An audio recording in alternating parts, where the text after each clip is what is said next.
अल्हम्दुलिल्लाहि वस्सलातु वस्सलामु अला रसूलिल्लाहिल करीम अम्मा बाद फ़अऊज़ु बिल्लाहि मिनश शैतानिर रजीम बिस्मिल्लाहिर रहमानिर रहीम। मोहतरम नाज़रीन कराम, मोहतरम भाइयों और बहनों, अस्सलामु अलैकुम रहमतुल्लाहि व बरकातुहू। अल्लाह पाक से दुआ है, अल्लाह पाक आप तमाम भाइयों की और तमाम बहनों की परेशानियां दूर फरमाए और अल्लाह पाक आपको कामिल सेहत वाली जिंदगी अता फरमाए। नाज़रीन, ऑनलाइन तिब्बी कोर्स के सिलसिले में हमारा सिलसिला चल रहा है कानून मुफरद आज़ा की अद्वियात का। तो उस सिलसिले में हमने शुरू किया है गुद्दी उजलाती मिजाज की अद्वियात को। तो आज का जो नुस्खा है बहुत ही कीमती नुस्खा है, बहुत ही कीमती नुस्खा है, बहुत ही जबरदस्त नुस्खा है। ये हकीम जालिनोस रहमतुल्लाह अलैह उनका नुस्खा है और बरसों से तिब के अंदर जो है तिब्बे यूनानी, कानून मुफरद आज़ा, आयुर्वेदिक और मुख्तलिफ तरीके इलाज के अंदर इस्तेमाल होने वाला ये नुस्खा है। इसके फवायद क्या क्या हैं और इसको कैसे बनाते हैं और इसकी कैसे इसको इस्तेमाल करते हैं, कौन कौन से अमराज के अंदर इस्तेमाल करते हैं, तो ये सारी मालूमात आज की इस वीडियो में आपको मैं बताऊंगा। तो उससे पहले अगर आपने मेरे इस चैनल को सब्सक्राइब नहीं किया तो सब्सक्राइब कर दीजिए, बेल आइकन घंटी के निशान को प्रेस कर दीजिए ताकि मेरी हर आने वाली लेटेस्ट वीडियो का नोटिफिकेशन आप तक पहुंच जाए और आप मेरी वीडियो से मुस्तफीद होते रहें। तो नाज़रीन, सबसे पहले हम इसके अज्जा का जायजा लेते हैं। इसमें जो जो चीजें हैं वो मैं आपको नोट करवा देता हूं और फिर इसके हम फवायद पे बात करेंगे और इसके तरीका इस्तेमाल पे बात करेंगे। तो इसमें एक चीज है जाफरान। जाफरान आपने 1 नंबर डालना है, बिल्कुल असली होना चाहिए, नकली नहीं होना चाहिए, 2 नंबर नहीं होना चाहिए। पैसे थोड़े खर्च हों तो कोई बात नहीं है, लेकिन चीज असली होनी चाहिए। तो जाफरान आप ये 10 ग्राम ले लें। असारून ये भी आप 10 ग्राम ले लें। बालचड़ ये भी आप 10 ग्राम ले लें। फुल स्याह ये भी आप 10 ग्राम ले लें। फुल दराज ये भी आप 10 ग्राम ले लें। चराइता शीरीन ये भी आप 10 ग्राम ले लें। हब्बुल्लास ये भी आप 10 ग्राम ले लें। खौलंजा पान की जड़ ये भी आप 10 ग्राम ले लें। जंजबील यानी सूंठ ये भी आप 10 ग्राम ले लें।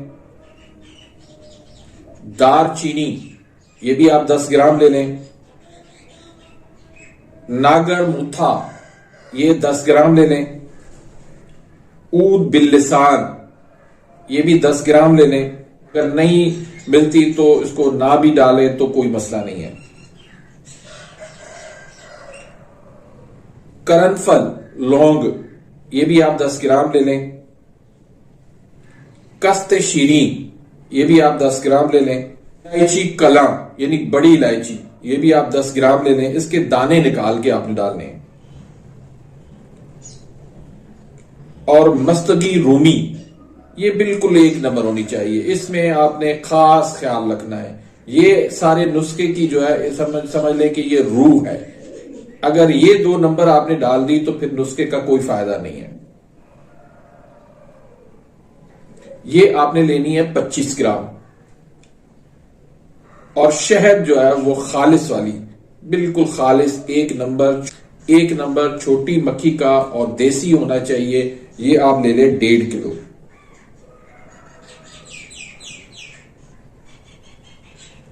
अब इसको बनाना कैसे है? सबसे पहले तो आपने जाफरान को अर्के गुलाब में डाल के आपने इसको खल करना है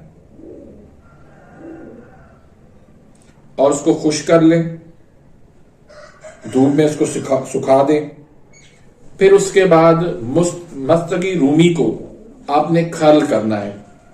इसको आपने कूटना नहीं है, ग्राइंड नहीं करना, वरना ये बिल्कुल रबड़ की तरह बन जाएगा। इसको आपने सिर्फ खल करना है। जो चीनी वाला जो होता है बर्तन, उसके अंदर आपने इसको खल करना है। तो बाकी इसके अलावा जितनी भी ये अद्वियात है इनको आपने बारीक पीस लेना है। बारीक पीस के फिर उसमें आपने थोड़ा थोड़ा शहद मिलाना शुरू करना है। अगर कोई भाई शहद नहीं मिलाना चाहता तो चीनी का कव्वाम बना के भी वो इसमें डाल सकता है। लेकिन शहद बरल ज्यादा बेहतर है, वरना उसका मिजाज फिर चीनी की वजह से चेंज हो जाता है। तो ये जो है आपने शहद मिला के इसको तैयार कर लेना है। तो ये आपका जो है जवारिश जाली नोस तैयार हो गया। अब इसका खाने का तरीका क्या है कि आधी चम्मच आपने सुबह लेनी है, छोटी चाय वाली चम्मच, और आधी चम्मच आपने शाम को चाय वाली चम्मच लेनी है सादा पानी के साथ। अगर किसी को खुश्की या गर्मी ज्यादा लगती हो तो फिर वो दूध के साथ ले सकता है, वरना ये सादा पानी के साथ ही ले। इसको जो है आप खाली पेट लें तो ज्यादा बेहतर है, क्योंकि खाली पेट लेने से आपका मैदा भी कमजोर जो है वो ताकतवर हो जाएगा। तो इसके अब आते हैं फवायद पर। फवायद तो इसके मैं समझता हूं कि बेशुमार है, इतने फवायद हैं कि आज अगर मैं बयान करने लगूं तो काफी सारी लंबी वीडियो बन जाएगी। तो बहरहाल मैं मुख्तसरन आपको बता देता हूं कि ये हरारत गरीजा को पैदा करने वाली, ऐसे समझे कि सबसे बड़ी दवाई है। हरारत गरीजा को ये जिस्म के अंदर फैला देती है, बहुत जबरदस्त ये दवाई है। उसके बाद सफरा को ये बढ़ाती है, जिगर को ये तेज करती है। तो आप समझ लें कि जब जिगर तेज हो गया, सफरा जिस्म में आ गया, हरारत गरीजा पैदा हो गई, तो समझे कि आपके सारे मसले हल हो गए। फिर भी मैं आपको मुख्तसरन बता देता हूं कि मैदा अगर आपका कमजोर है, भूख आपको कम लगती है, हाजमा आपका ठीक नहीं होता, मैदे में तबखीर बनती है, डिप्रेशन है, एंजाइटी है, नींद की कमी है, पेट में मरोड़ उठते हैं, पेट आपका जो है वो बार बार पखाना आता है, आईबीएस का मसला है, फैटी लिवर का मसला है, कोलेस्ट्रॉल का मसला है, मादा मनी पतला है, टाइमिंग की कमी है, सख्ती कम है, उसके बाद एसिडिटी होती है, जरियान है, एहतलाम है, सुरत अंजाल है, आपके स्पर्म पूरे नहीं हो रहे, मोर्टेलिटी कम है, आपकी जो है वो मॉर्फोलॉजी कम है, पस से ला रहे हैं, थायराइड का मसला है, टॉन्सिल्स का मसला है, खवातीन के जो है वो चेहरे पे कील दाने मुहासे हैं, उनकी हैज के अंदर तंगी है, हैज के अंदर खराबी है, दिल का जो है वो कमजोरी है, जिस्म का दुबला पतलापन है, हड्डियां निकली हुई हैं, खून की कमी है।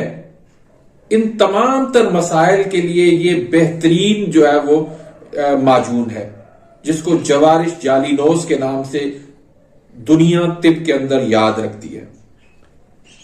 तो ये थोड़ा बनाने में महंगा है, इसलिए अक्सर जो है भाई इसको नहीं बनाते, लेकिन मेरा मशवरा आपको ये है कि इसको जरूर बनाएं, अपने मतब में रखें, अपने मरीजों पे इस्तेमाल करवाएं। अल्लाह के फजल करम से आपको बहुत ही अच्छी इसकी रिजल्ट मिलेगी। तो उम्मीद करता हूं कि आज की इस वीडियो से आप मुस्तफीद हुए होंगे। मिलते हैं इंशाल्लाह नेक्स्ट वीडियो में, तब तक के लिए इजाजत, अल्लाह हाफिज।